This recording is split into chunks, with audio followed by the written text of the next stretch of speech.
One time.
حرقتهم أبلعنا خندد كله شعوب هيوت كلنا موحد أمري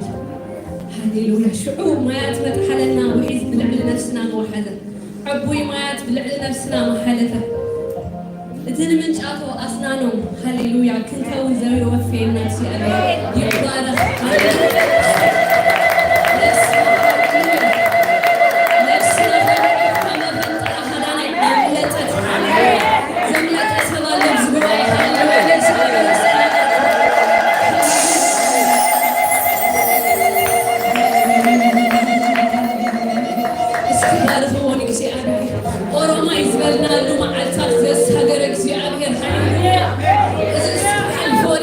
زبلنا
ክብሪ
ክርስቶስ ጎይታዩ ስለደቅና ፍጽሌና ንበሪሕባት ግባርኮ ሚና ከምቲ መዝሙር ክባርኹና ዝጸንሑና ድማ ብሽም እግዚአብሔር ክባርኮ ሚና ሃሌሉያ Hallelujah. Kids, we're going to pray for you and you're going to close your eyes and pay attention and God will bless you, okay? Amen. Hallelujah. Jesus goitayu. Amen. Shim Jesus is kunbarko mikwa. Hallelujah. Nabarko miskin. ዝጠቅም ነገር ከባፍና ይውሳ ከመቃል እግዚአብሔር ሰናይ ነገር ንዝራ ዋቴ ሰናይ ነገር ጽባሕና ዓጽብ ነው ሰናይ ነገር ካብ እግዚአብሔር እስኪ ንዝራ እስኪ ቃል እግዚአብሔር ኣብ ልዕሊዮ ንዛረብ እስኪ ቃል እግዚአብሔር ተዛረብ እምበር ስቃይ ትበሊሉ ንበረኸት ዝትኸውን ንምህናፅ ዝጠቅም ዘበለ ዘረባ እስኪ ኣብ ልዕሊዮም ንዛረብ ኩሎም ደቅኺ ብእግዚአብሔር ዝተማሃሩ ክኾኑ እዮም ሰላም ደቅኺ ድማ ዓብይ ክኸውን እዩ ከም ዝበለ ካብ ብእግዚአብሔር ክመሃሩ እስክንባርኩ ካብ ብእግዚአብሔር ክመሃሩ እስክንጸልየሎም ነፍስ ወከፍና እስክንጸልየሎም ካብ ዓለም ከይመሃሩ ካብ ትኽፉእ ከይመሃሩ ካብ ደገ ከይመሃሩ ካብ ብእግዚአብሔር ክመሃሩ አእምሮም ቃል እግዚአብሔር ክመሃሩ ልቦም ቃል እግዚአብሔር ክሕዝ ዘርኢ እግዚአብሔር አባቶም ከአቱ እቲ ዘይጠፍ ዘራ አምላክ ኣብ ልዕሊኦም ክኸውን እስክንዛረብ ንጸልየሎም እስኪ ሕዋተይ ንጸልይ ንባርኮም ደቀይ ካብ እግዚአብሔር ክመሃሩ ይደልለኹ ንበል ደቅና ካብ እግዚአብሔር ክመሃሩ ንደሊ ያለና እግዚአብሔር አቦና በዚ ነገር ዝኽሰምዓና ንደሊ ያለና ሰላሞም ዓብይ መታን ክኸውን ህዳት ክኾነሎም ሰላም ክኾነሎም ጥዕና ክኾነሎም አእምሮም ክባረኽ አእምሮም ክፉት ክኸውን ልቦም ክፉት ክኸውን እግዚአብሔር አቦ ዘርኦም ብሩኽ ክኸውን እግዚአብሔር ዘረኻባቶም ከአቱ ንጽልይ ያለና እቲ ንዘላለም ጸኒዕ ዝነብር ቃልካ እግዚአብሔር አባቶም ከአቱ ብሽም ኢየሱስ ክርስቶስ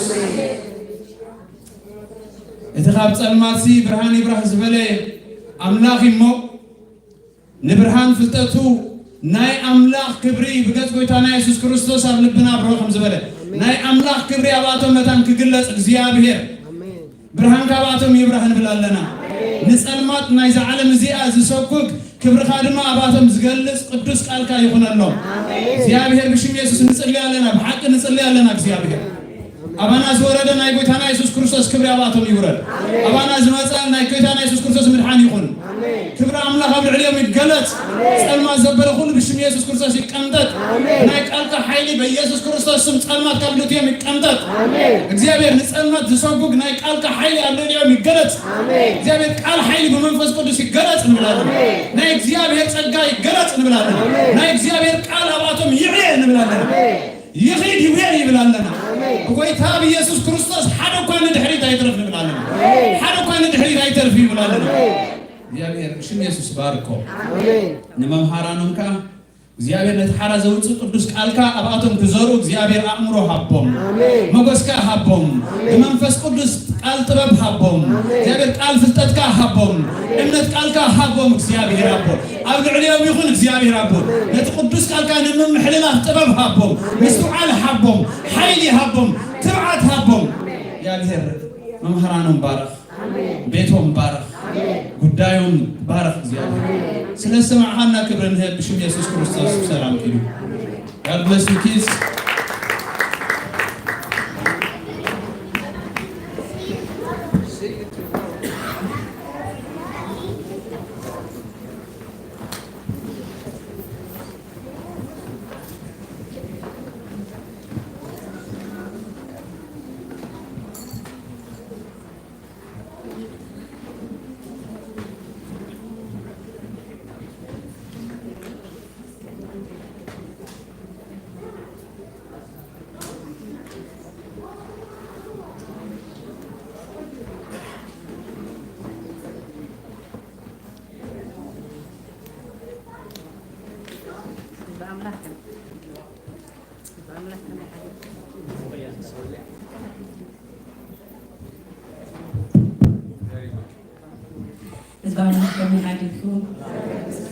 ሰላም እንደተሐነና በእግዚአብሔር መጻፈው አሜን ታስ በመባለሽ ረፍን ጽሌና ሁሉና ስናነድምና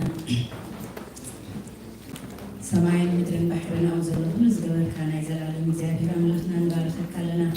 ስለ ዕቤትካን ስለ ስልጣንካን ስለ ኣምላኽነትካን ስለ ልኡላውነትካን እግዚኣብሔር ክብሪ ንህበካ ኣለና ዓብ ኣምላኽ ዓብዪ ኢኻ እሞ ንሰግደልካ እግዚኣብሔር ዓብ ክንስኻ ግና እግዚኣብሔር ምሳና ምስ ድኹማት እግዚአብሔር ምስ ትሑታት ምስ ድኻታት ክትነብር ስለ ዝፈተኻ ነመስግነካ ኣለና ክብሪ ንህበካ ኣለና ብሂወት ተንብረና ብድሓን ተእትወናን ተውፃእናን ትጓስየናን ስለ ዘለካ ክብሪ ንህበካ ኣለና ክብርን ምስጋናን ዕቤትን ካብ ዘለዓለም ንዘለዓለም ንዓኻ ይኹን ቤተ ሕጂኻ ስለ ዝዋፀእ መባል ንእሽቶ ንፅል ኣለና እግዚአብሔር ንስኻ ክትከብረሉ ብንገብሮ ዘበለ እስኻ እግዚአብሔር ባሂልካ እግዚአብሔር ኣብ ቅድሜኻ ጥዑም ሽታ ክኸውን ንፅል ኣለና እግዚአብሔር ነቶም ዝህቡ ባርኮም ነቶም ዘይብሎም ከዓ ክህቡ ክኽእሉ እግዚአብሔር ካብታ ሕያወይቲ ኢድካ በረኸትካ ይከፈተሎም ንላለና ተሪፉ ዘሎ ግዜና ኩሉ ስኻ ትረከቦ ብኢየሱስ ክርስቶስ ስም ኩሉ ክብሪ ንዓኻ ይኹን ኣሜን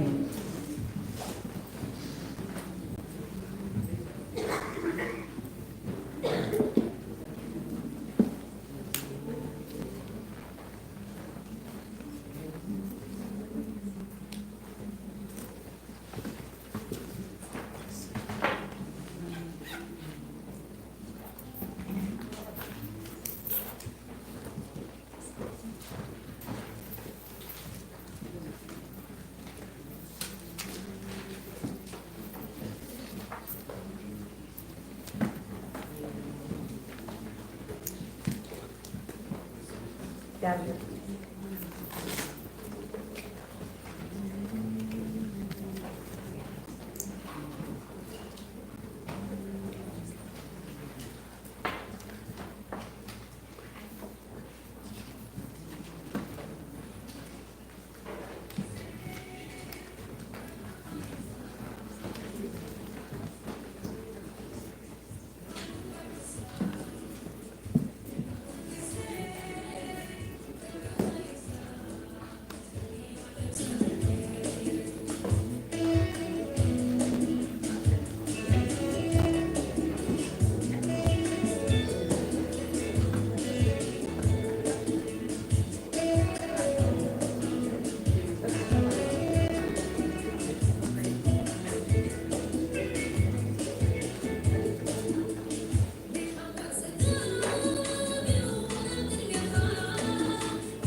ኢየሱስ ጎይታ እዩ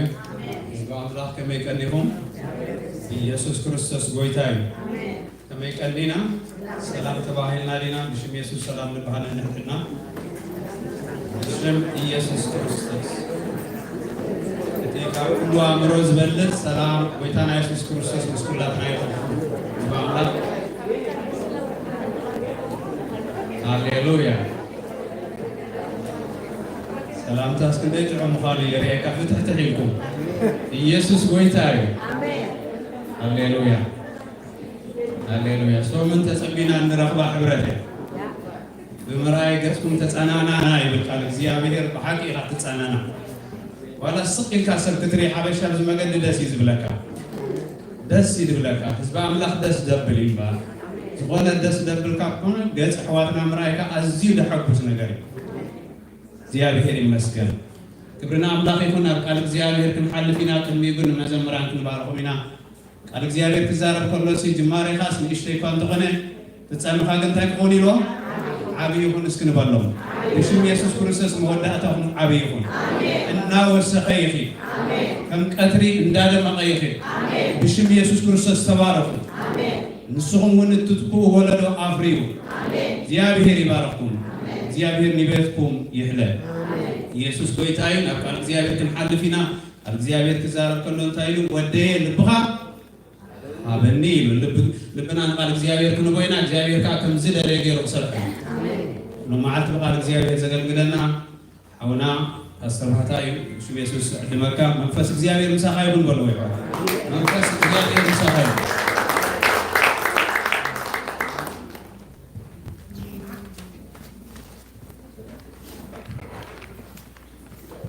يحاجركم سمع بالله زي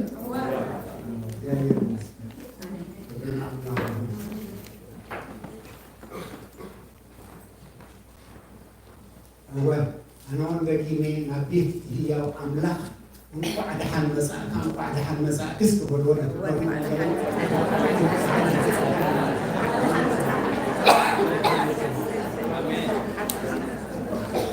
محبرتي هي أملاح يبلغ جميل سلازي زبزلوا له هزبي نايماني هي أملاح زري زسمع زسمع سلازي هيوتنا وانا خلوا محبر وانا خلوا عزيز عرف حكي زيادة مسكين زي تخص زي حنف زلالم هي وقيس كبرنا أملاحهم اسكي أبقالوا زيابهن أب ماتيوس 10:3 ماتيوس 10:3 أنتي أتكلم بيه كم عرف بالملئة زعبا منجست أملاح وزعبا منجست سماعات يا الزهرة بالملئة نعرف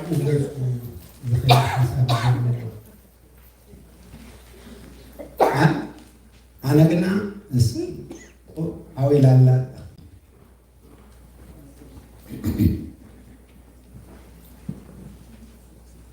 معرف 10:3 كاف دي 10 جميل كنبي كم زيبل ثم لقوا مزامرت دما نابو قريبهم سلم تأخابهم سلات تزاربهم زلخا بلو مليش بلهم مفلات مستير من السماوات نأخذكم تواهي كله نعتاتهم جنا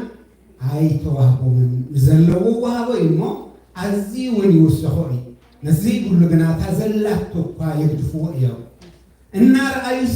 أي رؤين يوم الناس سمعون أي سمعون أي استوعلون يوم مو سلازي بمثلها الزربوا مع الله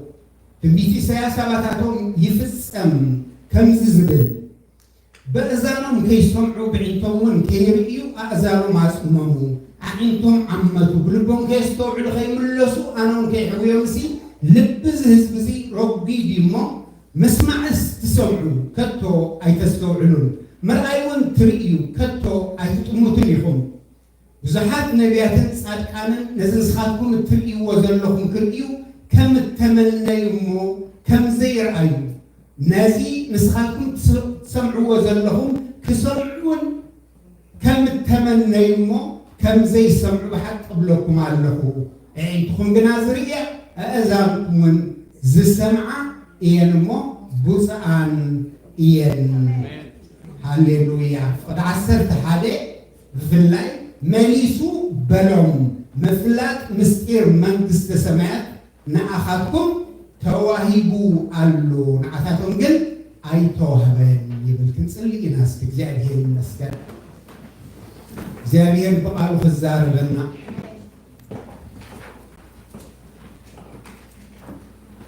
هللويا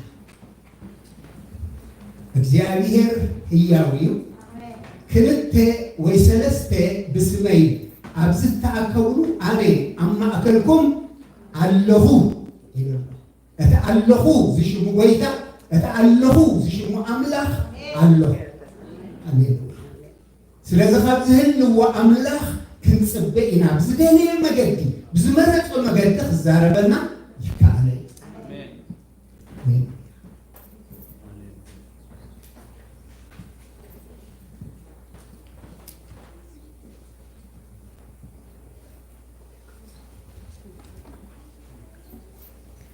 بقدسنا زخبركا بمسجانا تفرحتا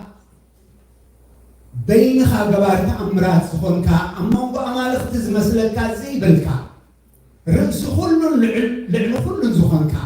نخل جزي كان مليخ كان التنبر حدا قخ قلبه بزي كأن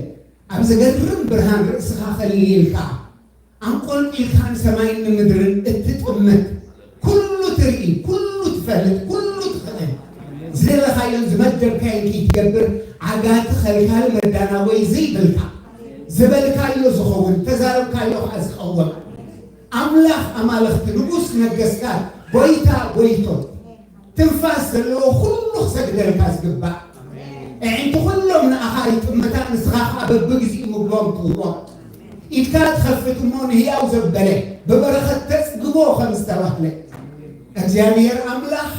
نخلو بيوت التنبرو نخلو التنابيو حياواي قوسا علي نسخ إخامو كبر نهبات لنا እግዚአብሔር አባህ ዘብል ቦታ ዕጫስ ለዝመስሐና ርስትና ንስኻት ስለዝኾንካ ንስኻት ናብዮ ንስኻት አልዮ ንስኻት ጥንቃቆሎ ንስኻት መርዖ ህዝብ ስለዝኾንና እግዚአብሔር ስለዝኽቡር ዕጫዚ ነመስግነካ ኣለና መንበሪኻት ኣምላኽ ጥንቲ ተንዘል ዓለማውያን ቀላጥ ሙኻብ ታሕቲ ኣለዋ ከም ዝተባህለ እግዚአብሔር ንስኻ ካብ ዘለዓለም ካብ ጥንቲ ንህዝብኻ መንበሪ ንህዝብኻ መራሒ ንህዝብኻ ናባይ ኣላይን ኢኻሞ ነመስግነካ ኣለና ንሱ ሴፍ ዓበንካ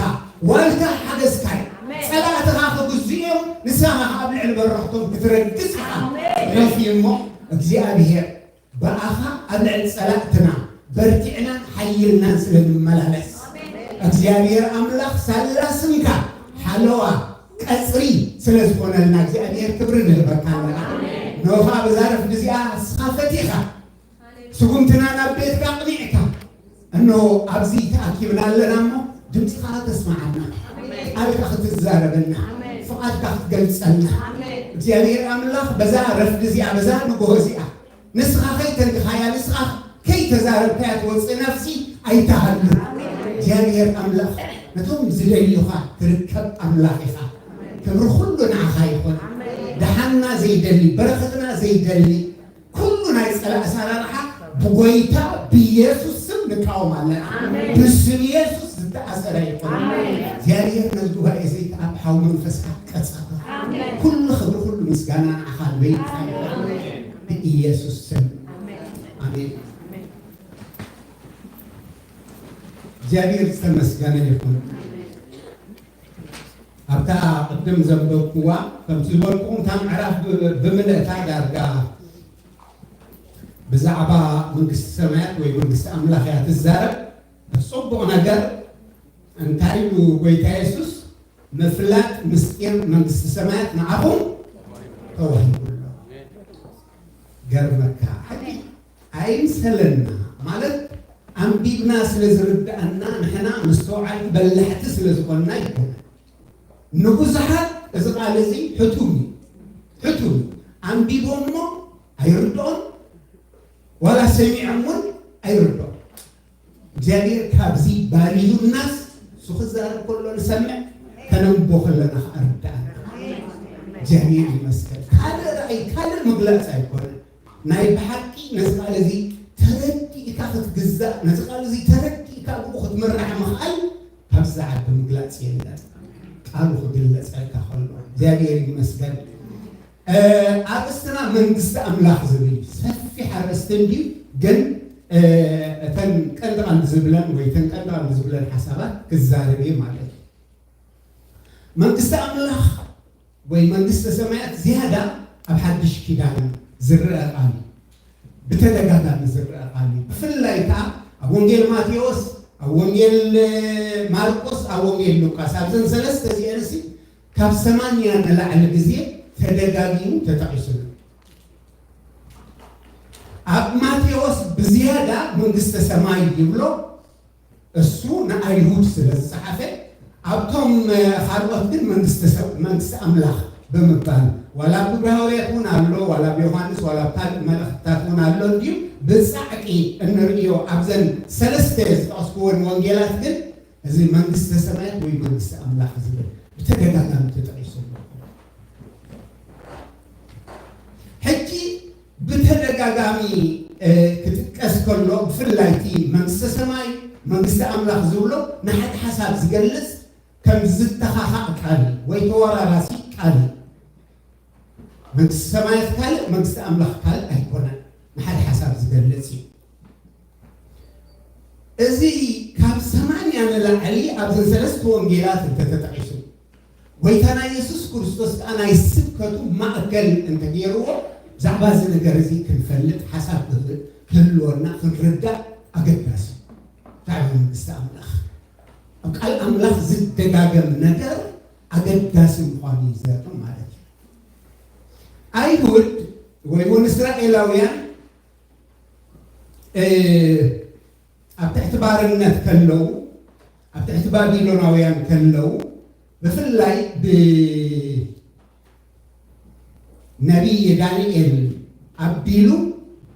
بزعبا منقست أملاك تسفاه هبون كله እግዚአብሔር በተነብይ ቢሉ አባርነት ከለው አማዕዲዮም ተስፋ ዝገብርዎ መንግስት አምላክ ከምዝመጽ ክዛረቦም ከሎ ኣብ ዳንኤል 2:44 ከም ርኤነ ፈእሊና ከምዝ ዝብል ቃል ኣሎ በዘባን ዞም ነገስታት እዚኣቶም አምላክ ሰማይ ንዘለዓለም ከቶ ዘይትጠፍእን ግዝአታ ንኻልእ ህዝቢ ዘይወሃብን መንግስቲ ከተንሲዩ ንኹለን እዘን መንግስታት እዚኣተን ክትጭፍልቐንን ከተጥፍአንን ያ ንሳ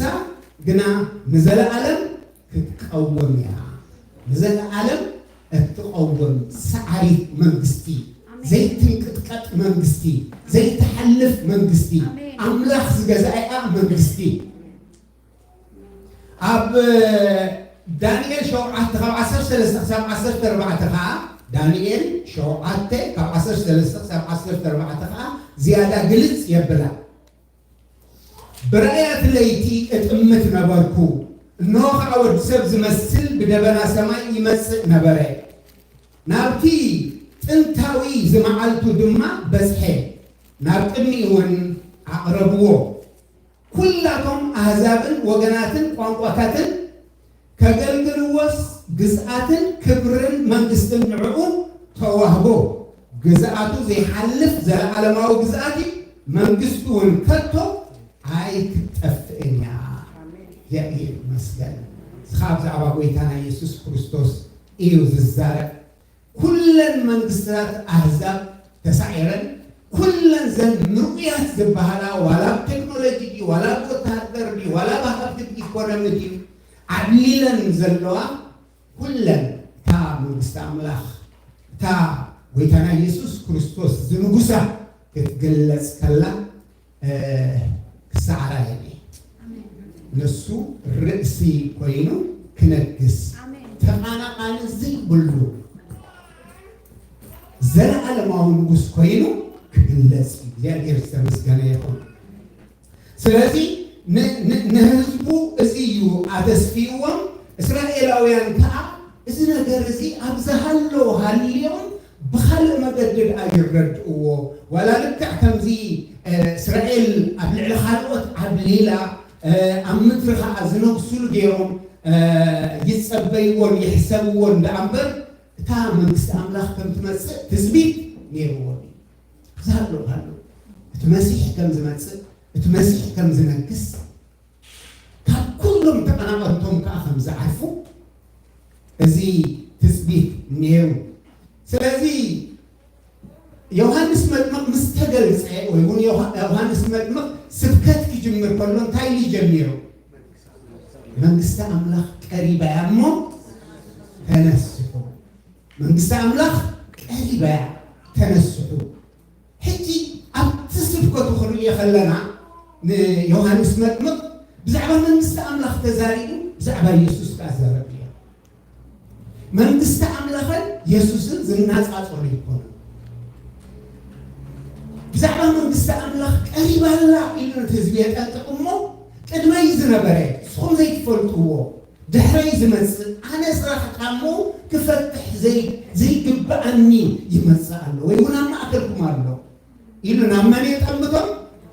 نبي يسوس يتأمتهم كبرنا الله خبر نبي يسوس يتأمتهم أي فلتكم مركز ما ينيرو حجة ما تسيل أما بهم الله نفسه مسوه ولا رافله جام صراحة جام فتح زي الكاسة يسول الكبل أنا تحت كبل يقبع عني النابلة ولا نتم دقة مزامرته نبي يسوس يتأمتهم يعني ويتانا يسوس كريستوس وين أماتيوس سلسته حده انتهي ليو جميرو يسوس كابون نجو منغس سماء قريبا علمو تنسح النابلة كسبخ جمره أي ويتانا يسوس ناي مجمرة سبكوت وين انتهي منغس سماء قريبا الله سلازي تنسحو تمساسالنا اليوم أبتنسعب سبكوتو خاء كنرخ لنا ويتا يسوس بزعبا منغس سماء يزارب امو بزعبا رؤسو خاء الزارب بزعبا رؤسو الزارب أملاح بتحال ودو زعمان زبالة كله يوزل ألم كركم بركي أفق نودو بجاح سعزك ساعة نزن علم أفكرا النابلة كتنودو زغبل يوتعلو وقت تنودو زنصدر فرد أملاح ويقطع أملاح ذا أبل علمي سيعنا برمبر نيوت الكرياني النابلة ناكروس يتأمل تمددن حتى نيوت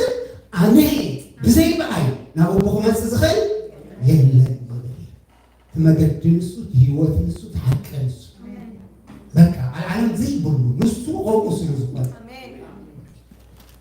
أملاح المسكات حكي ويتانا يسوس بزعبا زمان بستري أسبخني وندك أما زامرتون كيدكم منكس أملاح بستري أب ماتيوس 10 شوعات انترينا كيدكم دما منكس سماعات قريبا لا إلكم سبخو نهاريا وندك أما زامرتو ملأختكم زيئة منكس أملاح قريبا لا قريبا إلكم سبخو خبلهم كله نري أسئلو إذا نستزيد ترقاقامي أبو بسحق زياد فإني قل بتدقاقامي إتي تركبوا ولدو هواريا تحرقهم زلوون نزل قارزي كزارو ولن كسوكولون سميحة ميمي هجنا عبنا فيليبوس أبو برهواريات شمان تعسر تحادي برهواريات شمان تعسر تحادي كم زيبن فيليبوس جنا بزعبا منكس أملاخن بزعبا سم يسوس كريستوسن عبسينهم مس أمنوا صوتنا نستن تتنقو رأي بزعبا منكس أملاخن بزعبا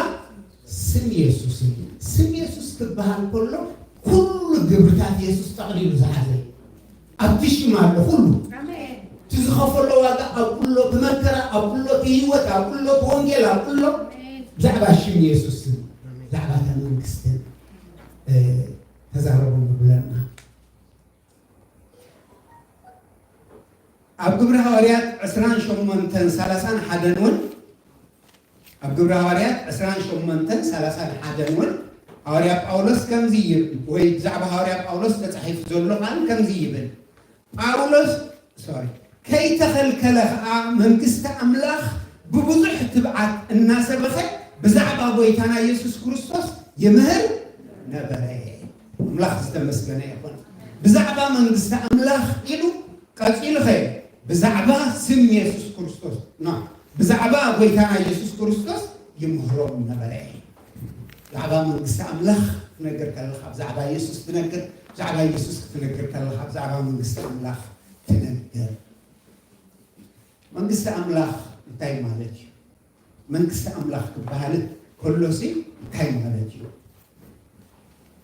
منكست أملاخ نايزي أكير سلطان لعلنا زرعيلا كريستوس بينو زغز الله زخبر الله جزء آمين يسكو من له نايزي أكير لعلنا نايزي أكير سلطان زرعيلا يسوس كريستوس بينو زغز الله جزء ስለዚህ መንግስት አምላክ አብያላን ቴልካ ናግዚአብሔር ስልጣን ናግዚአብሔር ህልውና ናግዚአብሔር ልዕልና ኤክሰርሳይዝ አዝግበሩሉ ቦታ አቁላ አሜን ክርስቶስ በመልአክ በፍታው አብዝገዛሉ ቦታ አቁላ አሜን መንግስት ስለዚህ زمان بسزيا أبي هلا وين نون زمان بسزيا تايم عليها خلينا نقول كلنا أبزيادير بحث يروس نفقادو زغزو قدوسان زلوا سيتي من استكيانها زيادير زغز قلبو داعم توليلو نفقاد أبزيادير بفتاهم زسحبون زغزون سبات زلوا سو من استقبال ስለዚህ እዛ መንግስት እዚያ መንፈሳዊት መንግስት ያ መንፈሳዊት ግዝአት ያ ሕጂ ኣብ ከለዛ መንግስት በዚህ ሓላ ኣብ ከለኻ ከለ ኣባል ዛ መንግስት እዚያ ኢልካ ብሰብ ፈልጦ ይኮነን ነቶም ናቱ ዘበሉ እግዚአብሔር ይፈልጦ ነቶም ናቱ ዘበሉ ኣብ ልብ ሰብ ዘሎ ሰብ አይፈልጥ እግዚአብሔር ይፈልጥ من كساكندي እግዚአብሔር بفرحات يجزؤ من كساكندي أبدي ناي بيني هو እግዚአብሔር بفرحات يسعبه እግዚአብሔር ጥራይ ይፈልጥ ስለዚህ አብቶም በመረዳ በፍርሃት በሐቀኛ ልቢ እግዚአብሔር ዝስዕቡን ዝግዙን ከመንግስት ይገዛል መንግስት አምላክ ይገዛል እዛ መንግስት እዚያ ሎሚ አቤተ ክርስቲያን ያዘላ አቤተ ክርስቲያን ያዘላ ዛ መንግስት እዚያ አቤተ ክርስቲያን أبدا حقنا أكل كريستوس أبدا يزلا بقى تزلا أبيت خريستيان ترايدن توسينا أي تترفنا مالك أملاخن من قصدونسي أسيو أبي እግዚአብሔር መንግስቱ እግዚአብሔር ዘነገት ሁሉ እቲ መንፈሳዊ ወይ መለኮታዊ ግዛት ከዚህ ተማራኒ እርካቱ ወጽይ ይቆና ወዳጄ ማዕም ሀብተ አምላክ በአሰራሰር አይጽራህን በእምሮ አይምርመሪን ዝበሉ አዝጂ ሰፊ መቂልና ህረኸለና ግን ክፋል መንግስት አምላክ ግን አበያለው አምድሪ አብዛ ቤተ ክርስቲያን ተባህል ይገዛል እግዚአብሔር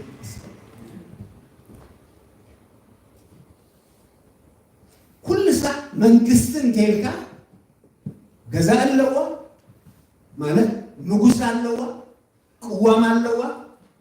ግዛት አለዋ ወይ ቴሪቶሪ አለዋ ወይ ድማ መስኡል ዝግዛ ህዝቢ አለዋ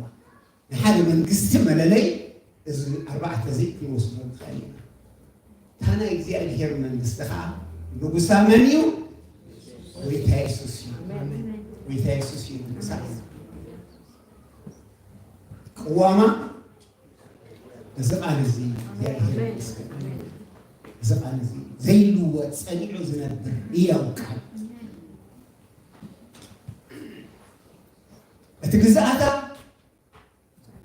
كم حجي نقول له كندا توصل دوبالو أمريكا توصل دوبالو إيرترا توصل الله جغرافي كذا دوبالو من استعمله جن دوب ألبو كبرنا أملاخ أب كل شيء جزء الله أب كل شيء أملاخ ذري يومن زفرت أمن أمباسادرات الله شاف كهذا كاب جابان براشا مونغوليا بزون أنت مسألة كاب تحكون أنت خد كلاتي أمريكا أب كله جزء الله كابي جميرو كابي رسالي جميرو سورة العنس لزخاري بزحت تسعبات وقام ترخبت الناس النا وحزت الناس سفحت الناس وصلت مترفة لنا زي يستمسك من استعملاخ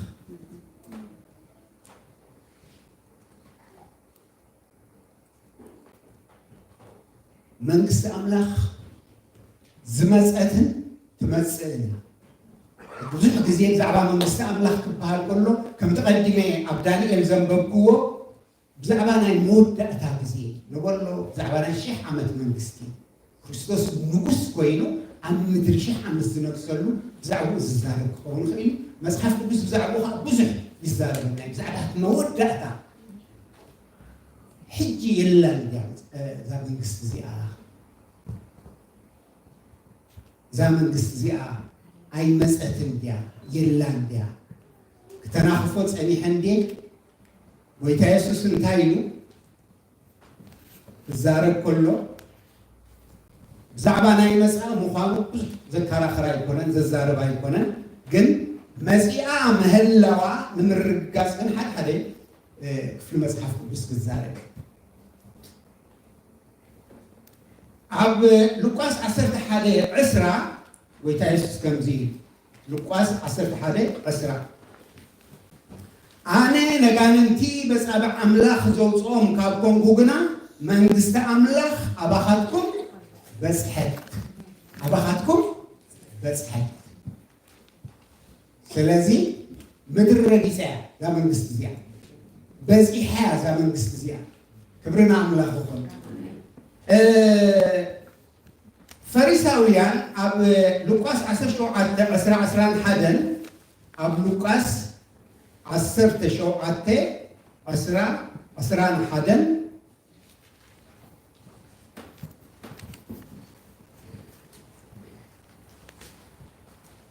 تمزيبل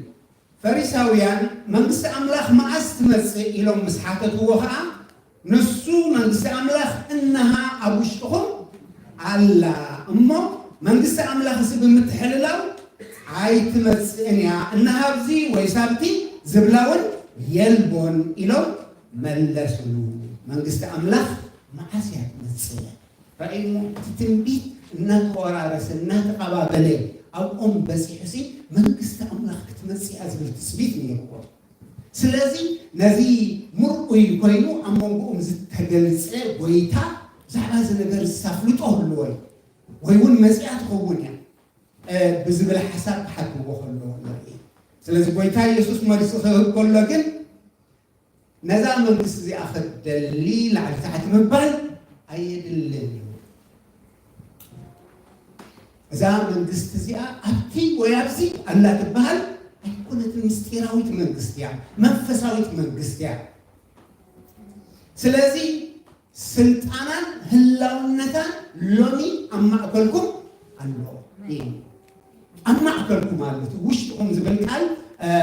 أما أكلكم ويقول مخال أزرار ما نبروك سي زمن كتير كبرنا بويكاي من قستي حزو مسيح من قستي حزو مسيح تمن قستها أو يا جميرة فصم الزاس نبؤ فقط تزرع أخذنا الأمبر فعليك من تخبر يكون كنا زمتري كوي سلازم فقطوا يزرع بلا حسابه ونزيفه نفقدها نقول نخجزة ويتأسس مسيح سلازم تمن قستي كلهم حاتيهم كبر أملاخ سينهم أبز التباهل أبز المتى دق سلمات ويتأسس بالبرهان مسيح نتامن نسي سلازي الله أنا سما يقلبون خون خيل سما يرأيون خون خيل قل بقول بلوت وين كان يسوع كريستوس تمن قسم نسيا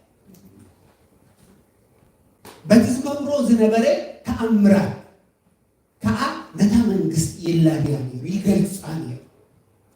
تسمع روز نبرة كأمرا ملكتي نتمن قسم نسعى مالك اتقندي أتوقع اتقند على ويتا يسوع قلنا تاينيرو نفسات زل على ما بيود ورسا قند على موت أمرات نبرة كأمرات نتقال زتصنعيه كل ساعة أمرات تدبر كأ زي هي بعدين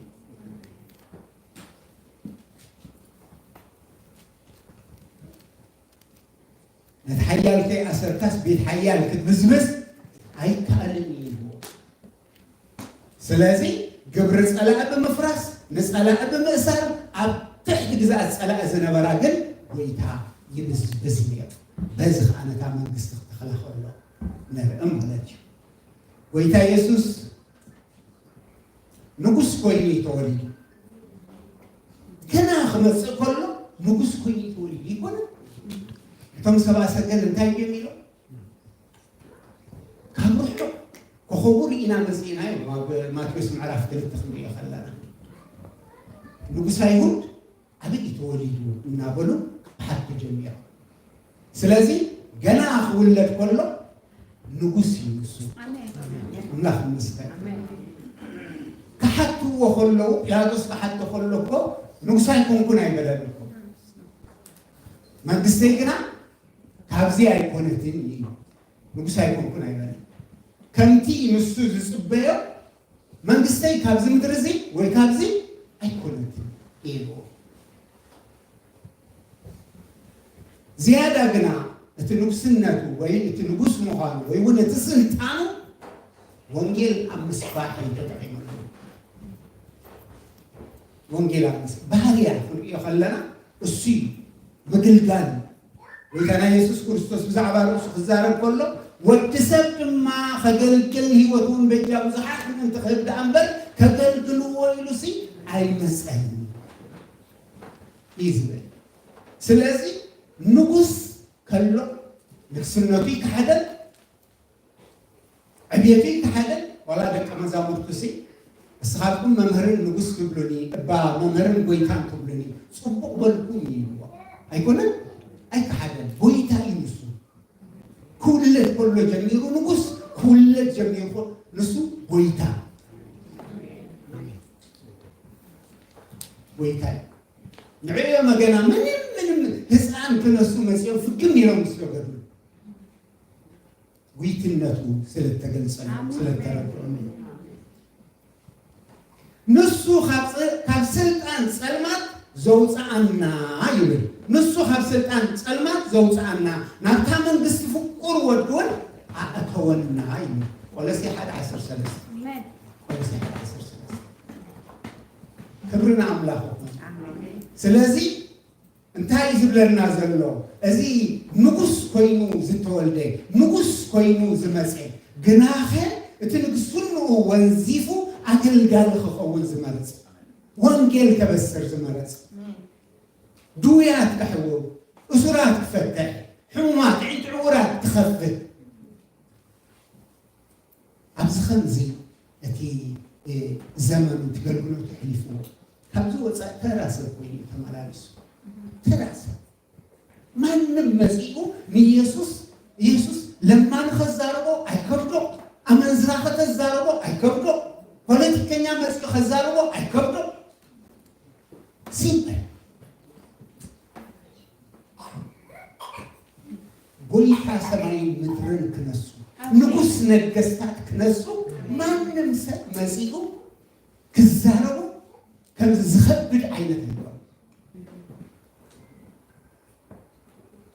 إذا كان من تاليون تينا تحت إلو خجل تمسلم مرز أي كان من قست بحري بسي أبتا من قست منقص بحري إزي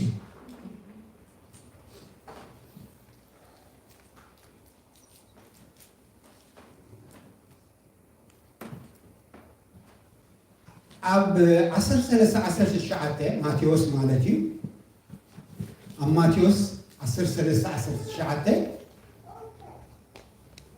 ከም ዝብል ቃል ኣሎ ማቴዎስ 13:19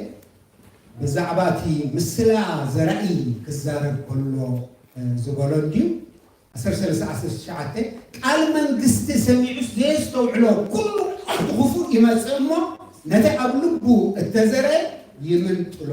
ኣብ ጥቓ መገዲ እተዘርአ እዚ እዩ ካዝ ደለኽዋ ቃል መንግስቲ ሰሚዑስ ስለዚ ወንጌል እንታይ እዩ ቃል መንግስቲ ቃል ናይ ኣምላኽ መንግስቲ ቃል መንግስቲ ኣምላኽ ወንጌል ስለዚ ጎይታ ኢየሱስ ነቲ ዘራኢ ኢሉ ብምስላ ተዛረቦ እቲ ዘርኢ ቃል ኣምላኽ እቲ ዘርኢ ከዓ እቲ ቃል ኣምላኽ ከዓ ዘርኢ ናይ ምንታይ ዘርኢ ናይ መንግስቲ ኣምላኽ ዘርኢ ስለዚ ጎይታ ኢየሱስ ነዚ ዘርኢ ዝበሎ ወንጌል ነዚ ዘርኢ ዝበሎ ቃል ክነግር ከሎ 4 ዓይነት ሰባት ወይ 4 ዓይነት ሰማዕቲ ዘርዚሩሎ እቲ ምዕራፍ 13 ካብ 1 ክሳብ 9 ዘሎ ማለት እዩ ካብቶም 4 እቲ ሓደ ጥራይ ምቹእ ልቢ ነቲ ዘርኢ ተቐቢሉስ ዘፍሪ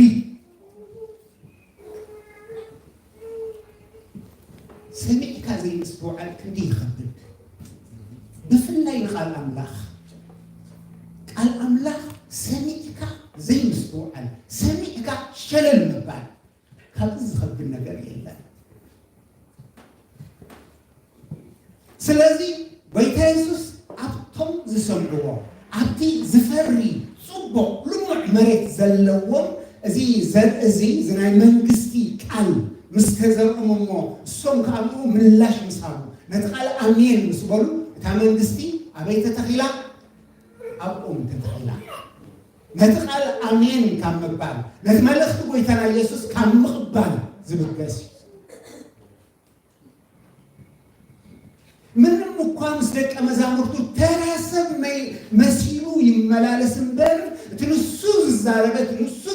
ዝዘሮ ዝነበረ ቃል ናይ መንግስቲ ቃል ናይ ንጉስ ቃል ኣፍኩስካ ዝረአ ይኮነ ሰብ ቃል ኣምላኽ ክሰምዕ ከሎ ሰጋእ ክብል ኣለዎ እቲ ሰብ ተራሰብ ክኸውን ይኽእል እቲ ሰብ ዘይንቕበሎ ዓይነት ሰብ ክኸውን ይኽእል እቲ ዝዛረቦ ዘሎ ግን መጽሓፍ ቅዱስ እኮ ከምዚ ዝብል እንተኢሉ ካብ ርእሱ ፅይዋ ኣሎ ካብ ርእሱ ሓሊፋ ኣላ ስለዚ እግዚአብሔር ይዛረበካ ዘሎ ቃል ኣምላኽ ይዛረበካ ዘሎ መጽሓፍ ቅዱስ ይዛረበካ ዘሎ ንዑ ምላሽ መሃብ ብጣዕሚ ኣገዳሲ ስለዚ ጎይታ ኢየሱስ ነቲ ዘርኢ እንታይ ኢልዎ ቃል መንግስቲ ቃል መንግስቲ ሰሚዑስ ዘስተውዕሎ ኣሜን ዝብሎ ዝዓቕሮ ዝምግቦ ዘስተንትኖ ንኽፈሪ ዕድል ዝህቦ እታ መንግስቲ በፂሓላ እቲ ቃል ዝቐድም እታ መንግስቲ ከዓ ተሓትም ተፅንዕ መዓስ ነቲ ቃል ክእዘዞ ከሎ ነቲ ቃል ኣሜን ክብሎ ከሎ እግዚአብሔር ዝተመስገነ ስለዚ እቲ ወንጌል ክርስቶስ እቲ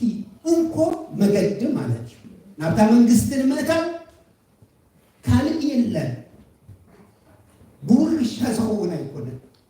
ኩላና ሓሊፍና እየ ናይ እቦይ ብምባል ዝኸውን ኣይኮነን ብውልቅኻ ኢኻ ትሕተተሉ ኣብ ብሉይ ኪዳን ከምኡ እዩ ነይሩ ብሃገር ደረጃ ብህዝቢ ደረጃ እዩ ነይሩ ኣብ ሓድሽ ኪዳን ግን ነቶም ዝተቐበልዎ ብሽሙ ከዓ ንዝኣመኑ ንዕቆም ውሉድ ኣምላኽ ክኾኑ መሰል ሃቦም እዩ ዝብል እሶም ከም ፍቓድ ሰብኣይ ከም ፍቓድ ሰበይቲ ዘይኮነስ ካብ ኣምላኽ ዝተወልድዮ ካብ ኣምላኽ እዚ ከዓ ውልቃዊ ውሳኔ ዘድሊ ውልቃዊ ብግልኻ ፅባሕ ኣቦኻ ወይ ኣዴኻ ወይ ዓርክኻ ወይ ቀሽኻ ምሳኻ ደዋ ይብልኒ ናይ በይንኻ ካብ ውሳኔ ናይ በይንኻ ሕራይ ምባል እንበ ምባል ናይ በይንኻ ፅባሕ ትሕተተላ መልሲ ትበላ ስለዚ እታ መንግስቲ ኣምላኽ በዚኣ ትእቶ መንግስቲ ሰይጣን ኣላ መንግስቲ ፀልማት ኣላ መንግስቲ ኣምላኽ መንግስቲ ፍቁር ወዱ ከዓ ኣላ ብወንጌል ኣቢሉ ናብዛ መንግስቲ ፍቁር ወዱ ኣፅዒዙና ክብሪ ንስሙ እዩ እግዚአብሔር ይመስገን ስለዚህ ክልተ ግዝአት የነዘለዋ ማእከላይ ዝበሃል የለን አብዛናይ መንግስት ፍቁር ወዱ እንተዘየልኻ ፈቲኻ ፀሊካ እታ መንግስት ፀልማት ኢኻ ዘለኻ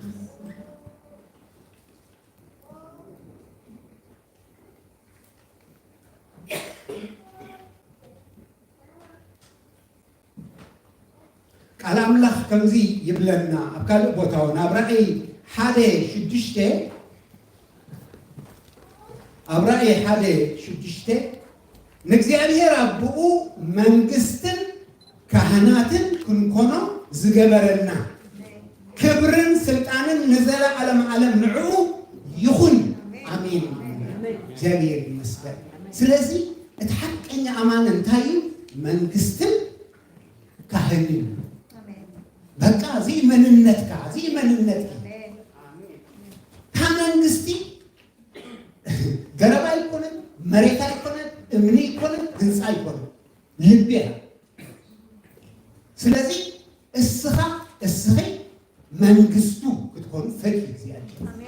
በሐባር መንግስቱ ኢና በውልቅውን መንግስቱ እንደገና ካህናት ጋር ስለዚህ ነፍስ ወከፍ አማኒ አብዛ ምድር እዚኣ አምባሳደር ጎይታ ኢየሱስ አሜን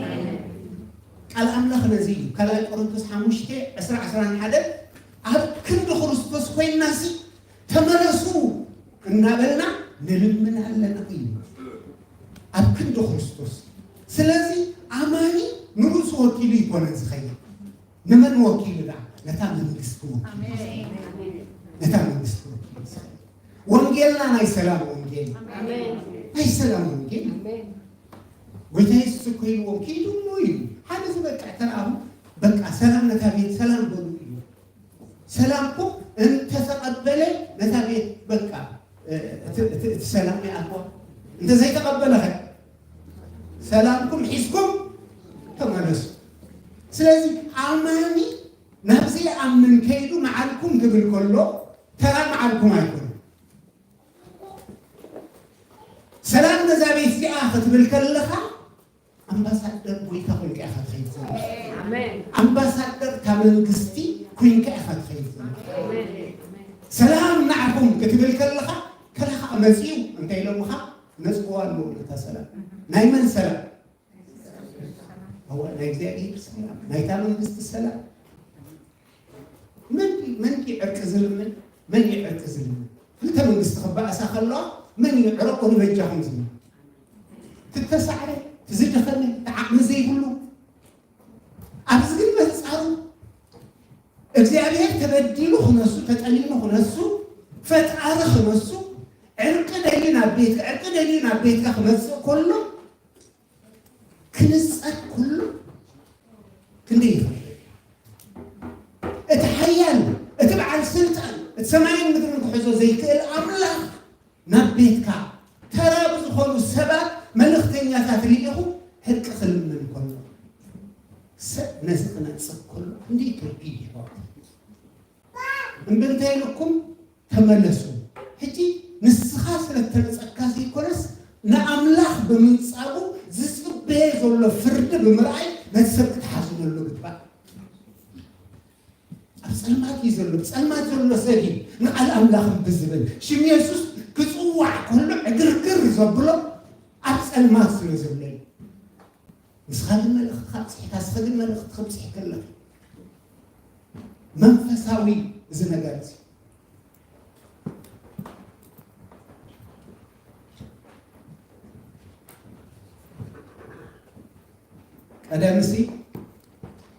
ቀደም ላይ ሆኖ على حجونا بعدنا ማለት ቀደም ሰብ ገለኽ ብድለካ ሁሉም ፈታህ ድል خلኻ እንታይ አኻትብል ዓቅሚ የብልካን እንጂ ግን ዝባን ንጉስ ይባሃል ነው ቀደም ለሕሪኸ ዝባን መንግስቲ ዝባን ሕጊ ትብሎሞ ነቲ መንግስቲ ስለዝፈርሕ ነቲ ሕጊ ስለዝፈርሕ نعخان ناسأل أكان نعقلك تدحري حسب زرنا حجي أمسي أبيهم مسؤوعتا نستفأث نفسي هي هو ملأختي حسكافتك أما خفكرك يدليك أمنكستو خدمر أمنكستو خدعتو ولدو خجبرك كجبركي يعني يدليك كان اللي خطب له خلها واقع يقول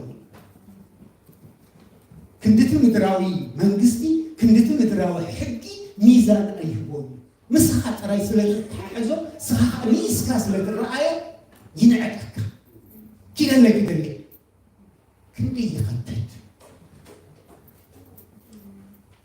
ملخت سلام ملخت عرقي ملختي يوزل علم جالية بملخت بينو تفاعل بس حد ليه مبر الفراريحو خليه جبرك زيادة قد أفقد سلزة أمن زوان جيل أنا يسلام ونجيل سلزقاني كريستوس أنا يسلام ويتا سلزقاني أفقد زت مسركين أفقد أفقد زسأل أنا جاري سلزي زخوني أمونا زي أمن ويون نزوي تازي كسعلم وسيم زي تقبلوا كله نزل هذا زي بزبق حسبه صبر بتاع السنة يدار أملاخ بعد ما كان كبرت سب عدي مقاطع زكيت فكان يفكر خير لو مثلا زكيت فكان يفكر صوّع مخبري اسمه هلا يكونوا أول أملاخ بتصوّع كله خلا يسوع بتصوّع كله خلا جنسك ما يموت كان كدان هونا ويكان وقت هونا هم يموت أنت بويتاي بليه كاي مسعي خان زل العالم تغيير مسعي خان وحس يدبر هو زل العالم زوهب بالسرعة حيث هو مسعي كهرلو والكا كتب له يبخل بيت كان كفيت كهت قبله سمعنا سلازي أتامن قستي قال من قستي بمزرعة سفاح أتامن قستي نتسمع قال بمئزازي هتسمع نزي عرفي حيث ندحري زتأمت ملو وقع نعالك لمن قستعملك أجلك عرفي اسكال لها زحرة سالو نوا عرفي اسكال كو ندحري في النار أخذ تحرس بخينك ويقرب عرايك توقيخا ويتتلمي كم زخوني ويقولوا كتوصون تخلي خاطي قلبي تحرس الزرنا كتعالي زقب أكاس هاي بزح قفل مفلون كي على خاصة يخلع عن العليز أملاخ بالهنا حسك نصنع سماء ومنكستي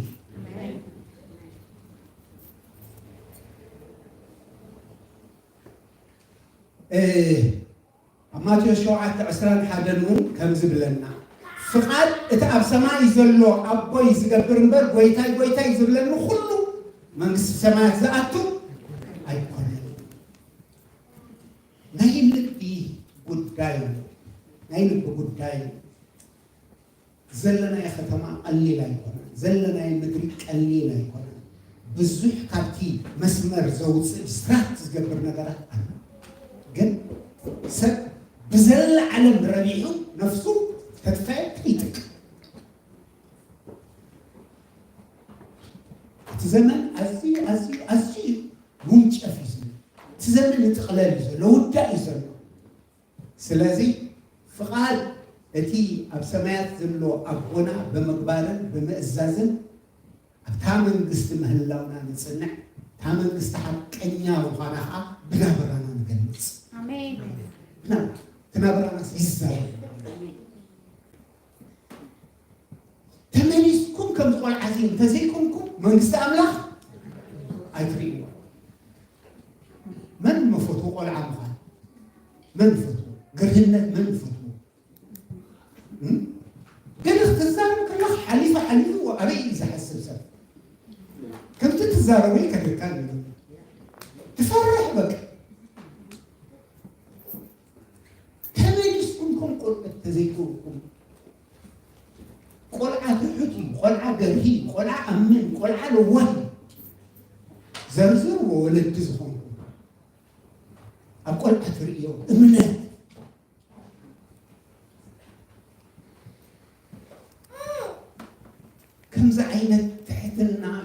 ናይታ መንግስቲ ባህሪ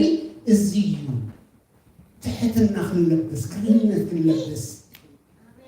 ብጫይ ከባይ ይበልጽ ክንብል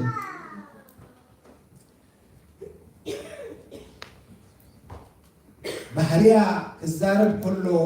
ኣብ ሮሜ እውን ሮሜ 14:17 መንግስቲ ኣምላኽ ሲ ብመንፈስ ቅዱስ ጽድቅን ሰላምን ሓጎስን ያንበር ብልዕን መስተን ኣይኮነትን ሞነተን ነቲ ሰናይኩም ኣይተጽርፍዎ ጽቡቕ ነገር ኣብታ መንግስቲ ኣምላኽ ሰልጢኑ ዝዓይ መንፈስ ቅዱስ አሜን ዕላም ውሃ ክርስቶስ ርእስ ገብ አሜን ክርስቶስ ከኽብር ክርስቶስ ከርኢ ጥራይ ኢላ አሜን ስለዚህ ብዛዕባ ባህርያት ክዛረብ ከሎ ጽድቂ ካበይ ዝኾነ ጽድቂ ካብ መንፈስ ቅዱስ ዝኾነ ጽድቂ ካብ መንፈስ ቅዱስ ዝኾነ ሰላም ካብ መንፈስ ቅዱስ ዝኾነ ሓጎስ ተራእዩ ቅህም ዝብል ዓይነት ኣይኮነን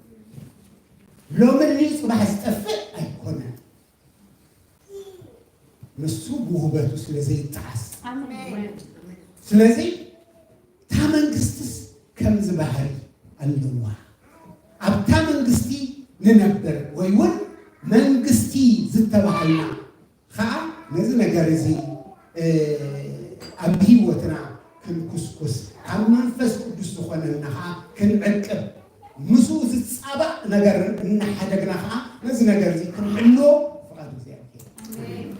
ግን ከምቲ ጎይታና ኢየሱስ ክርስቶስ ንጉስ ክነሱ ግን ከም ካህን ኮይኑ ኣብ ምትዕራቕን ኣብ ምብሳርን ንሰባት ኣብ ምድጋፍን ኣብ ምርዳእን ዘሕለፎ ንሕና እውን እቲ ናይ ክህነት ኣወዳትና ኣዋልድና ሰብኡትና ኣንስትና እቲ ናይ ክህነት ነገር ክንሓስብ ጽቡቕ ሰባት ምስ ኣምላኽ ዝዕረቕሉ መገዲ ካህን ማእከላይ ቦታ ሒዙ ኣብ ክንዲ ኣምላኽ ኮይኑ ንሰብ ዝዛረብ ኣብ ክንዲ ሰብ ኮይኑ ከዓ ንኣምላኽ ይዛረብ ስለቶም ዝጠፉ ንኣምላኽ የማንን ባህሪ ኣምላኽ ሓሳብ ኣምላኽ ድሌት ኣምላኽ ከዓ ብወንጌል ኣቢሉ ከዓ ነቲ ሰብ ነቲ ዝጠፍአ ሰብ ይነግር ማለት እዩ ስለዚ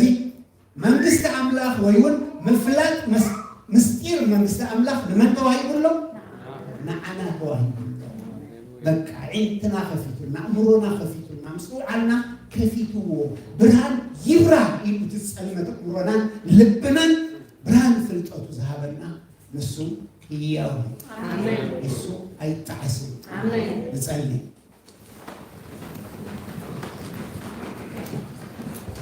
ኩላና ንጸልይ እዛ ዘይትናወፅ መንግስቲ እዛ እናሰዓረት ትስዕር መንግስቲ እዛ ሕጂ ጎይታና ኢየሱስ ክርስቶስ ንዓና ንደቀ መዛሙርቱ ሕድሪ ሂብዋ ዝኸደ ሓደ መዓልቲ ንሱ ኣብ ዝመደቦ ከዓ ብዓብ ግርማን ክብርን ከም ንጉስ ኮይኑ ክግለጽ ሽዑት መወዳእታ ክኸውን እቲ መንግስቲ ከዓ ትምፃእ ኢልና ንጽልዮ ብሓይሊ ብስልጣን ብግልፂ ብዕብየት ሽዑ መንግስቲ ኣምላኽ ምድሪ ክትከድን ክግለጽ ሃሌሉያ ጎይታና ኢየሱስ ክርስቶስ ኣብዛ ዝተናዕቀላ ምድሪ ክነግስ ክኸብር ንሕና ከዓ ምስኡ ክንነግስ እዩ ዝሃበና ሕድሪ ብዝግባእ ተፈፂምና ኣብ መሐለዊና ደው እንተልና እቲ ጎይታ ካባና ዝፅበዮ ንሱ ብዝህበና ጸጋ እናዓመምና እንተኸይድና ነቶም ዘኽብርዎ ዘኽብር ከኽብረና ሕብረት ይፅበየና ዘሎ ዓስቢ ይፅበየና ዘሎ ኣኽሊል ይፅበየና ዘሎ ሃሌሉያ ኩሉ ነገር ናብ መወዳእታ ገጹ የቐልጥፋሉ ኩሉ ነገር ናብ መወዳእታ ገጹ ይጎይሎ ስለዚ ንሕና ከዓ ደው ክንብል ህይወትና ክንመዝን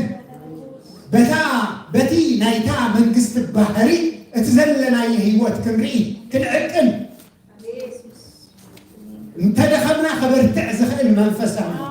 ተወደቕና ከተስእ ዝኽእል ጎይታ አለ አሜን እንተበደልና ምሕረት ክገብር ድልው ዝኾነ ጎይታ አለ አሜን ታማዓልት ግን ሎሚ ታግዜ ሕጅያ ህይወትና ከነአሊ ሃሌሉያ እግዚአብሔር ናብ መንግስቱ እእቲና አሜን ኣብ መንግስቱ ኮይና ክንጸንዕ ነታ መንግስት ከነስፍሕ ንኣና እሙናት ገይሮጽና አሚኑና አምላክ ሲና አናን ተቆማት አሚኑና አባይ መንግስት ከነሳ ናይ ጽድቅ መንግስት ከነሳ ንአናን ድኹማታ ማዕቂሙ እሱ ግን ርእስ ኮይኑ ያይ አቦይ ይገብር አና አገብራለሁ ትዝገብር ጎይታ ምሳና ይሐደገና ሃሌሉያ ሃሌሉያ ሃሌሉያ እስከ አምላክ መስገን ኩላህና ጸለና ኸለና ናልባት መጀመሪያ ጊዜ ናብዝ ዝመጽ ነዚ ጎይታ እዚ ኣብ ህይወተይ ከንግሶ ይደሊ ነቲ መስቀል ምእንታይ ዝሞተ መድሃኒ ዓለም ንዕኡ ክቕበሎን ክስዕቦን ቃሉ ከዓ ክመሃርን ይደሊ ዝብል እንተሎ ክንጽልየሉ ታመዓልቲ ምድሓን ሕጅያ ታቐብልቲ ግዜ ከዓ ሕጅያ ዝተረፈ ዘመነይ ንኡኡ ክስዕብ ደልየ ኣለኹ ኣብ መንግስቱ ከኣቱ ኣባል ናይ መንግስቱ ኮይነ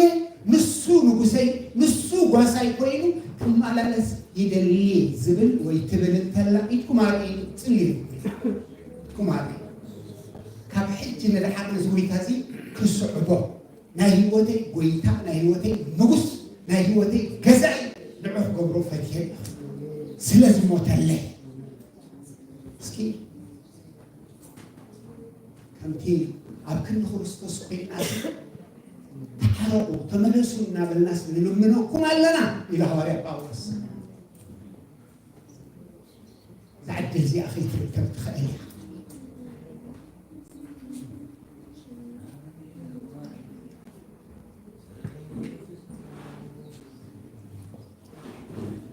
ቅዱስ እግዚአብሔር አቦና አቦይታ በኢየሱስ ስም ነመስግነክ ኣለና አሜን ምሕረትካ ዝበዝሓልና ህዝቢ ኢና ወድኻ ኢየሱስ ብደምካ ብደሙ ዝዓደገና ህዝቢ ኢና አሜን ሽምና መዝገብ ህይወት ዝተጻፈ ህዝቢ ኢና አሜን እንሆ መንግስትኻን ርስትኻን ካህናትካን ኢና እሞ እግዚአብሔር ነመስግነክ ኣለና አሜን ሃሌሉያ ሃሌሉያ ሃሌሉያ ሃሌሉያ ካብ ጸልማት ናብ ዘገርም ብርሃን ዘሰጋገርካና ደግነትካ ክነገር ጥሪተይ ዝበልካና ገንዘበይ ዝበልካና መንግስተይ ዝበልካና ካህናተይ ዝበልካና ናተይ ዝበልካና እግዚአብሔር ነመስግነካ አሜን ነጽዋዕ እዚ ቡዓት ኮይና ክንርከብ ሕጂውን ጸጋኻ ክበዝሓልና ኣብ መንግስትኻ እንፈርን ሰባት ኮይና ክንመላለስ ጸጋ ክበዝሓልና ምሕረትካ ክዓዘልና ንጽልይ እኳ ደኣ እቲ ዘመንና ተጸንቀቐ ክኸይድ ከሎ ክንነቅሕ ዕንትና ክትከፍት ምስኡ ዓሊ ክትበልና ድምፅኻ ክንሰምዕ ክንለኣኸካ እግዚአብሔር አምላክ ነፍስ ወከፍና ክትረድአና ንጽልይ ሎሚ ዝደኸመ ይበርትዕ ሎሚ ዝወደቀ ይተስዕ ሎሚ ብዝተፈላለዩ ፈተናን መከራን ዝሓልፍ እታ ኢድካ ታሕያዊት ኢድካ ትመንዛዕ እዮ ሎሚ ብዝተፈላለየ ስቃይ ዝሓልፍ ብሽም ኢየሱስ ብጥዕና ይባረኽ ብሰላም ይባረኽ እግዚአብሔር ስለ ሰማዕካና ተመስገን ብኩሉ ንዓኻ ይኾነ ብኢየሱስ ስም አሜን ጎይታ ባርኩም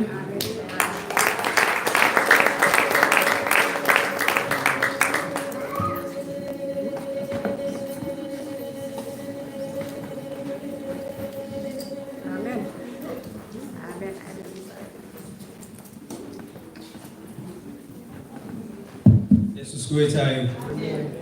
እግዚአብሔር አምላክ ስለ ቅዱስ ቃሉ ይባረክ እግዚአብሔር ስብሐት ይሁን መንግስቲ አምላክ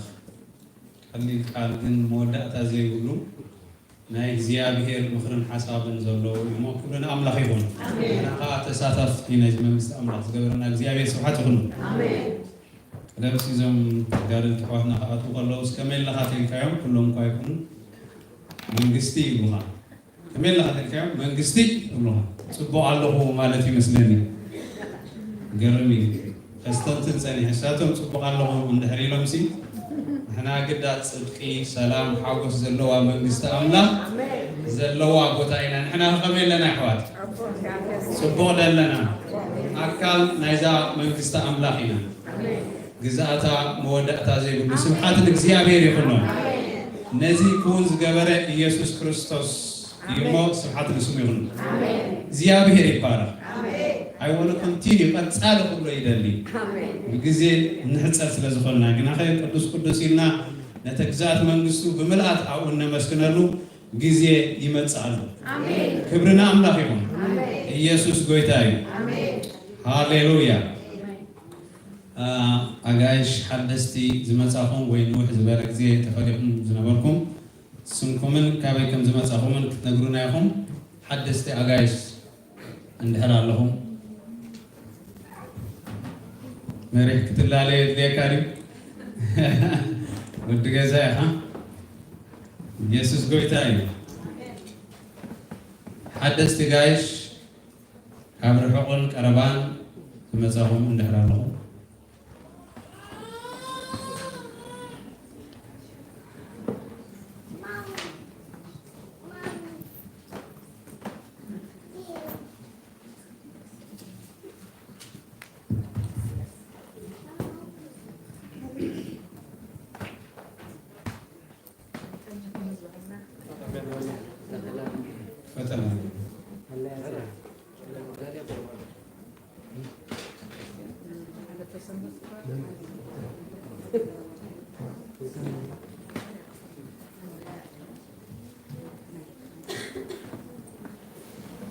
Take Raka.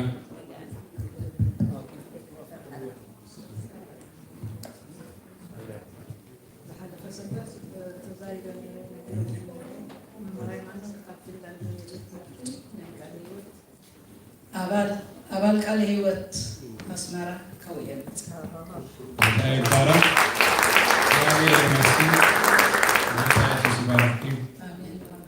آمين.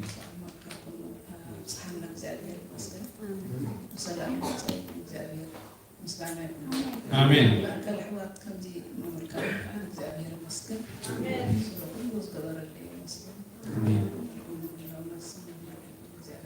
آمين. هللويا.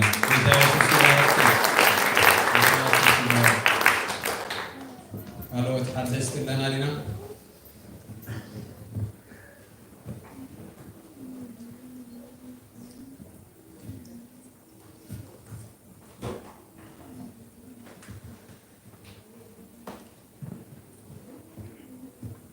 كلام اوكي بعدنا نزغصل لما تنبهتك حلفي ويتا يسوس يبارك بوزينا قلنا حاونا هنوك شماغلي هنوك مصباحات بيتو بقول التبارك مالو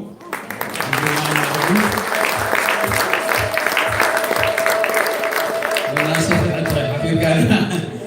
الناس فعلت خير مدرايت منقصة الله يبرنا من داخلون إذا ترايونا يكونن كالكم علنا حاونا عوت مصباحات بيتو هيلن ون بقول التبارك مالو زي فتوى من تنابلكم بهيلو راهل حاونا عوتن راهلن نبعت بيتو هيلو حاونا حفتا مالتن زيابيري باي ويساي مسكن انت يزبهال بتقرينيا الى مسبحاتكوس حنوتات عند حنوتات يوم قريني هو ياش كبيدا لحنين تصحفا اليا زيابيري بارك هاليلويا كالب من سيات زمت زلو عربي ناي حداري ناي صلوت مدبال لنا يلمالو كلاتكم او تساتفوا عسرت حدا 10:30 اوكي عسرت فرعانيا تجمر زمت زلو عربي ناي صلوت حداري الو تحاولوا تدري كلاتكم مساعتهم كتحبروا يا منسيات لو يابير مسكن كالك زنا متنبحتا كلهم اتم ناي تمرتي مزمران كتمهارو تتوهالكم حدشتي ناي مزمران كتمهارو التداليون دحري مدد ابزيك ترفو نحدت ولو مرحتي ناي كواير ناي مزمران بيت ايسوس يبارككم مودعتاون كالت صبغ زينا لنا ناي حصه تنبحتا አሎ ክብርና አምላክ ይሁን ክብርና አምላክ ይሁን ስርዓት እግዚአብሔር ልብ ሰብ ይحጉሰይሞ ምንም ከይበልካ ትحጎስ ማለት ነው ክብርና አምላክ ይሁን ለሪሃ ምንም ይናነግረኩም ሃሌሉያ ሐውና ዲያቆን ኤቨን ምስ ኢየሩሳሌም ሕፀዮም ናይ ሕፀ መተንባታ ገብሪና ክንጽልየሎ ቢና እግዚአብሔር ይባረክ ጌታ ኢየሱስ ባረክ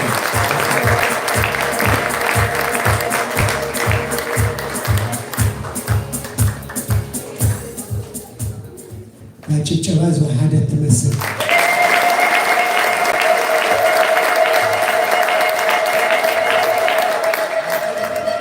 አላህ ይመስገን አምድር ስደትና ንቡር ዘይከላና እግዚአብሔር አምድር ስደትና በፍርሃት እግዚአብሔር ሙሃብዕት መነስነቶም ዝመርዓው አሐድ ደቂ ከህበና ከሎ ከብዝ በልጽ ነገር የለም እዚ ቤተ ክርስቲያን ጥዕና ንዕኦም ጥዕና ቤተሰብ ዕረፍቲ በሐፈሽው ነቲ ክርስቲያን ኮሚኒቲ አብነታዊ ጽቡቕ ነገር እግዚአብሔር ይመስገን ኤቨን አሚሳጋ መጀመሪያ ርእዮ ቀጥል ንሽተዋል አይነ ንሽቶ ሕጅስ ገርመን በቃ ታይዋኑ ሰብአይ ኮይኑ አብዘበዚ ደሰብኝ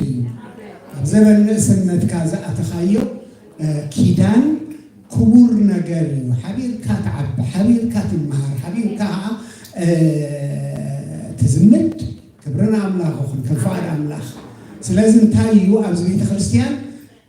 ከምኡ ማለት ፍቃድ እግዚአብሔር ኢሎም ወዱን ጓለን ምስተላለዩ ምስተራኸቡ እሞ መካየት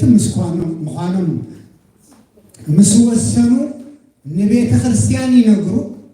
ቤተ ክርስቲያን ከዓ ናታ ዝኾነ ተጻልየሉ መስርሕ ኣሎ ምክንያቱ ኪዳን ዘሊልካ ዝውቱ ይኮነ ሓሳብ ምስኣተኻዮ ትወፀሉ ስለ ዘይኮነ አምላኽ ዘጣምሮ ዘጋጥሞ ሰብ ኣይፍለዮ ስለ ዝብል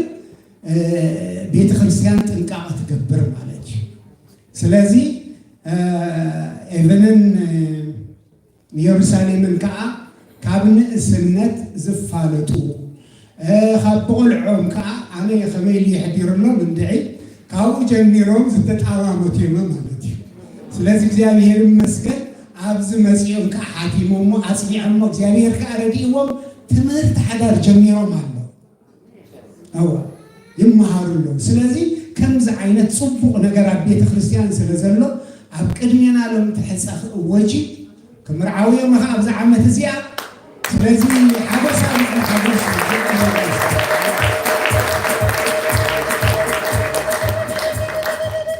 هو እግዚአብሔር ከምዚ ይብዛሐና ንቤተ ክርስቲያን ከምዚ ክበዝሓ እግዚአብሔር በዚ ከባርኻ ኩሎ ከቤተ ክርስቲያን ትጸንዕ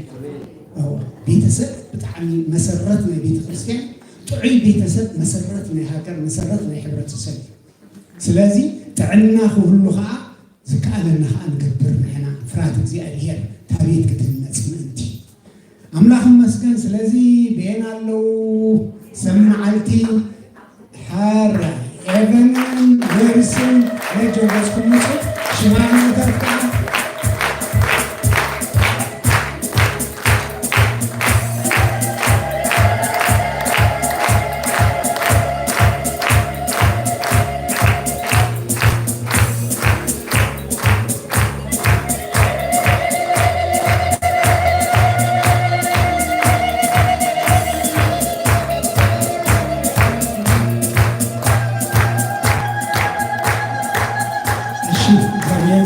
ሽማግሌታት ነጆክ መጽሔኹሙ ጽልየለን አምላኽ ይመስገን እስኪ ኩሉ ዝጉባኤ እዞም ጽቡዓት ደቅና بخلو تعينوهم كنبر إذا لومي تسرت ويون إذا لومي أكملنا زوج جواز اللو نزل علم صنيعة أتنبر كتكون እግዚአብሔር ከነማዕቆቦም ኢና እስኪ እግዚአብሔር ጸጋ ከብዝሓለሁ ናይ ሓዳሮም መሰረት ጎይታ ክኸውን ቃሉ ክኸውን ፍቃዱ ክኸውን ኩሉ መዘራረቢኦም ዳኝኦም ቃሉ ክኸውን ጎይታ ናይ ቤቶም ዓንዲ ናይ ቤቶም መሰረት ናይ ቤቶም መራሒ ክኸውን ሃሌሉያ ጎይታ ነማዕቆቦም እስኪ ጸልይለው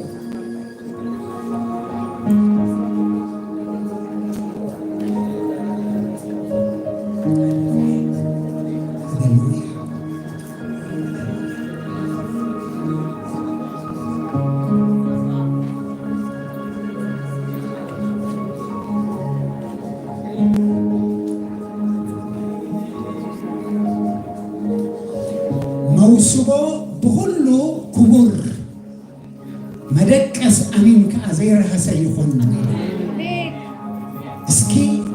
ክቡር እዩ አምላክ ስለዝጀመሮ ክቡር እዩ ፍቃድ እግዚአብሔር ስለዝኾነ ክብረቱ ተሐልዩ ክነብር ኣብ ንእስነቶም ናይ እግዚአብሔር ጸጋ ምስትውዓል ጥበብ ክበዝሓለሁ ሃሌሉያ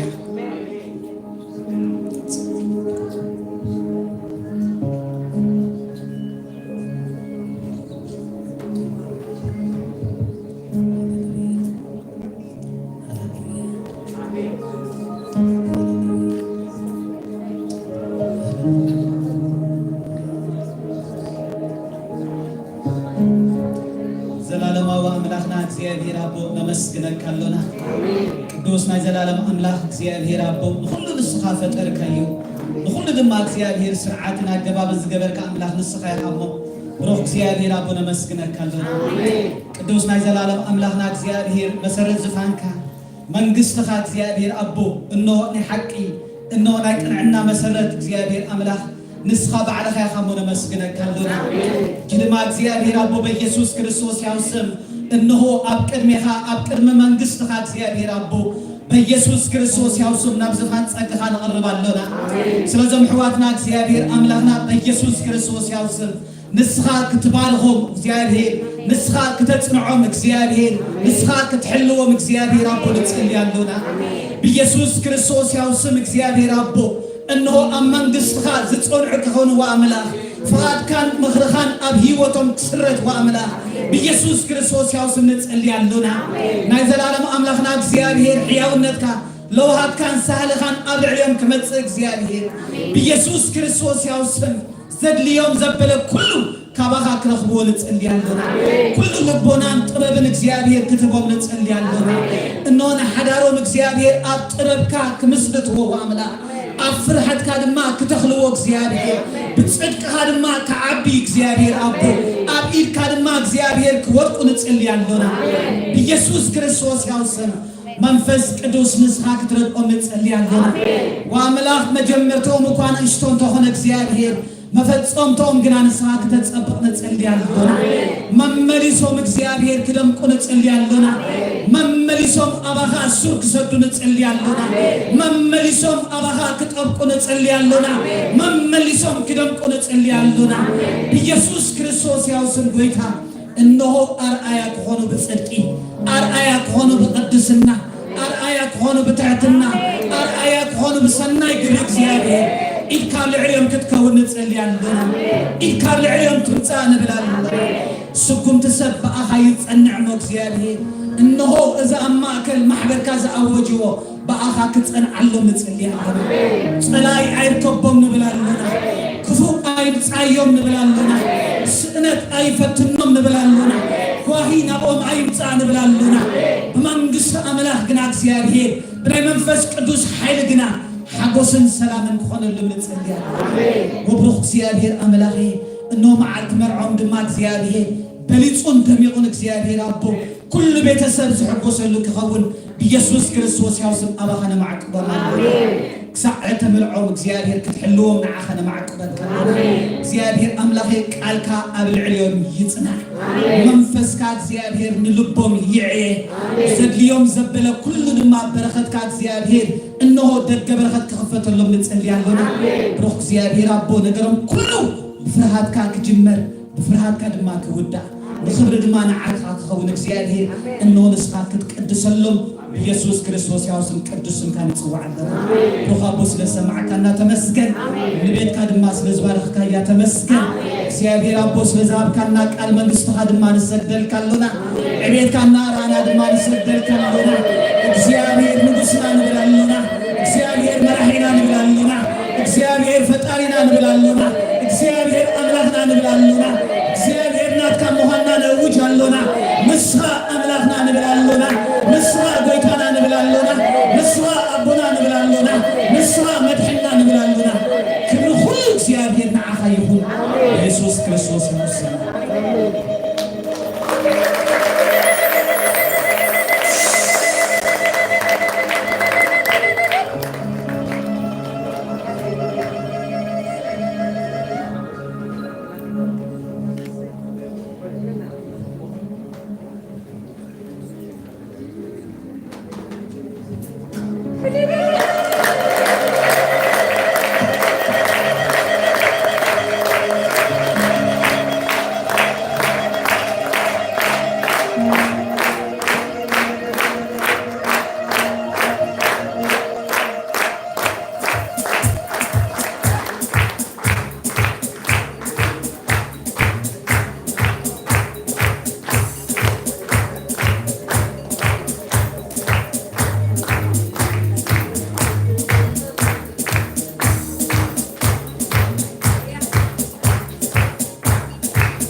እግዚአብሔር ይባርክኩም አሜን እግዚአብሔር ይሐልኩም አሜን እግዚአብሔር ገጹ ይምለሰልኩም አሜን እግዚአብሔር ሰላም ያሃብኩም አሜን እግዚአብሔር ገጹ ይብርሃልኩም አሜን እግዚአብሔር ጽጉሃ ያሃብኩም አሜን ናይ ጎይታና ኢየሱስ ክርስቶስ ጸጋ ናይ እግዚአብሔር አቦ ፍቅሪ ናይ መንፈስ ቅዱስ ሕብረት ምስ ነፍስ ወከፍኩም ይሁን አሜን አሜን አሜን አምልኾ ኣብዝኸልወና እዩ